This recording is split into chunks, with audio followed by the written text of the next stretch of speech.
Each and every month, we like to welcome somebody from the Salt Lake Magazine galaxy of publications.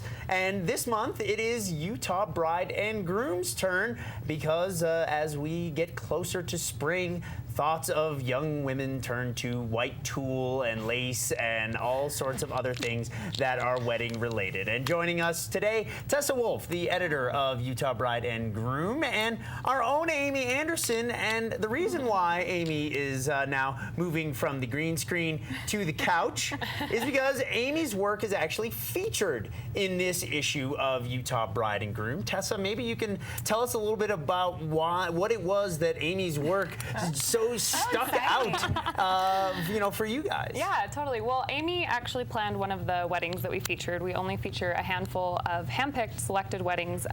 It was this awesome wedding up here in Park City on a ranch, very rustic, mountain theme, complete with the bride rode in on a horse, cowboy boots, the couple wore cowboy boots. Just a really fun, different wedding, and we saw the little details that Amy had put together for it, and it caught our eye, and we wanted to feature it. So if you are looking for wedding planning services, you can contact Amy here at the station at any time. But Amy, maybe just briefly talk about what it took to put this wedding together. Well, I was actually telling Tessa before the show that this was a rare wedding to plan because the bride didn't have a whole lot of specifications. She kind of just said, run with it, have fun. This is kind of the idea. So I got to pick a lot of the flowers, I got to pick a lot of the colors, and it was just really Now, fun, that isn't to say you didn't have some direction from some members of the wedding party. Oh, yes. Of course, there's family members. The groom, who was very interested in picking some of the colors and doing some of the detail. But overall, I think, just coming up with the little things made a big difference. Like what? Like, talk a little bit about, you brought, this is the sort of favor kit or welcome reception kit for the guests. This is something that a lot of people may not think about. They sort of throw a bunch of things together in a plastic bag and leave it at the hotel. But you went above and beyond. Talk about what you put in here. Yeah. We thought it would be fun since this was a destination wedding. A lot of people coming from San Diego and all over the place, really, to Park City, where Addie was originally from. So we put together 2 cards that kind of explained how to get to the location, what to wear, what to expect, what the food was going to be like. Also, what to do in the area so that if they were visiting, they could go and do the Alpine Slide, ride horses up at Park City Mountain Resort, all kinds of things so that while they were here for the wedding, they could entertain themselves after and you before.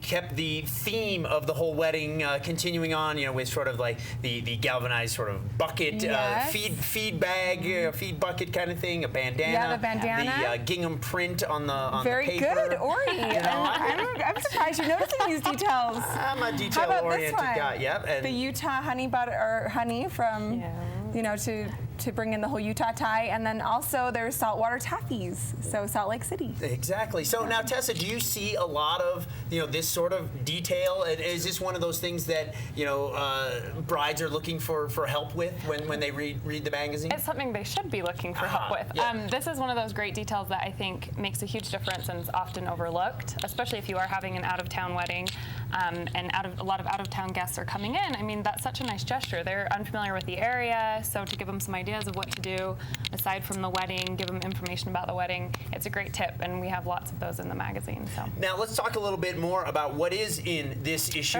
of the magazine. It only comes out a couple of times a year, so this is very important for planning purposes. Yes, it is. This is our spring-summer 09 issue, so it will be on newsstands throughout the rest of the spring and the upcoming summer. We always feature local weddings to give local ideas, and one particular article, though, of interest that was special and unique to this issue was what we called our Green Weddings article, which offered ideas for if you want to plan a sort of green wedding reception, more of an eco-friendly bent to your wedding. And what are some of the tips for doing that? I mean, I know a lot of people would say, you can send Evites, and you did. That's certainly that's one. outrageously tacky. Yeah. Well, it's an option. option. It's definitely an option, and I am a fan of printed, invitations. So, but you could print them at least on recycled sure. paper, and you don't have to have the little tissue paper. You don't have to have all the little inserts in the inserts if you don't really exactly. need And or use a Evite invitation for the rehearsal dinner or for some other element instead of sending printed invitations for everything. But there's a ton of ideas, and we broke it up into categories. So for fashion, there's always the idea of looking for maybe an antique or vintage dress, which is also a great trend right now. And then it's also, you're not buying a new dress, or if you want, that brand new designer gown, a Monique Lhuillier gown, you can actually find those that are made with all natural fibers. So technically they're biodegradable, made with cotton and silk and lace and items of that nature. And hopefully they won't biodegrade in your closet. No, they and, will be there for some time to your come. children will have a chance to wear them as well. Exactly. What are some, so when it comes to the actual wedding itself, sure.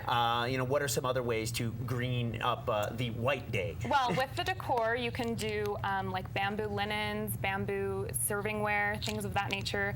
In terms of your flowers, you can look for flowers that are produced locally, or get flowers that are from a certified organic florist. Might have to wait to have a later wedding to get local flowers. Right, and that's another great point, is planning your wedding, the details of your wedding around the season, and that comes into catering and food, looking for food items that are represented locally and also within season. Same with you flowers. may not be able to get like fresh strawberries in for a March wedding, for example. Exactly, but there could be another great option. So kind of working with that and having a little bit of flexibility will always be helpful. Now, one of the other big articles that you have in here is also of great concern to a lot of people these days, weddings on a budget. Yes, that is very important these days, obviously, and that's something that we're going to continue to feature more of in our upcoming issues and on our website. But what's nice is that a lot of these sort of eco-friendly ideas go into this wedding on a budget idea. So, there's so many things you can do. It's just thinking about what's most important to you,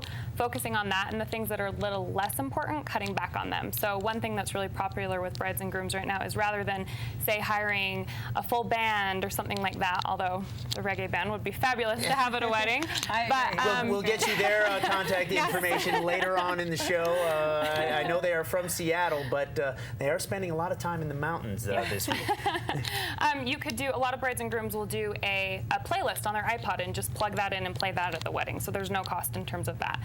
The wedding cake, if you like the look of a big, tall, stacked cake, but you don't want to pay, $500, $600, you can just have one layer be the real cake, and then the other displayed layers can be styrofoam that are decorated, so you still get the look, and then the actual cut cake is just a sheet cake. And you just hope you don't have a very hungry guest who that tries to dive, gets a little overzealous and tries to dive in. Exactly. Now, you mentioned that on the website, since the magazine only comes out a couple of times a year, the website is a great resource if you just can't wait for that next issue. Exactly. If you can't wait, or you're obsessed with weddings, or you need to check in every day, we do have a daily blog on the site called Bridal Buzz, where we talk about fashion, flowers, all these other elements, kind of get your daily dose of weddings. Is there stuff for the better half? Yes, there's always, that's something I love. I love to find things for grooms to try to get them involved. So yeah, from fashion to great wedding bands, ideas, honeymoon ideas, there's always something for the groom. We always try to cater to them too. Well, that's wonderful. And Tessa, again, always a pleasure having you, Thank you so much. here. Tell people the website again. UtahBrideandGroom.com. Easy enough to remember. Don't forget, you can get links to all the things that you see on this show on our website, parkcity.tv. Click on the notes from PCTV tab right up there at the top, and you get a whole host of other information.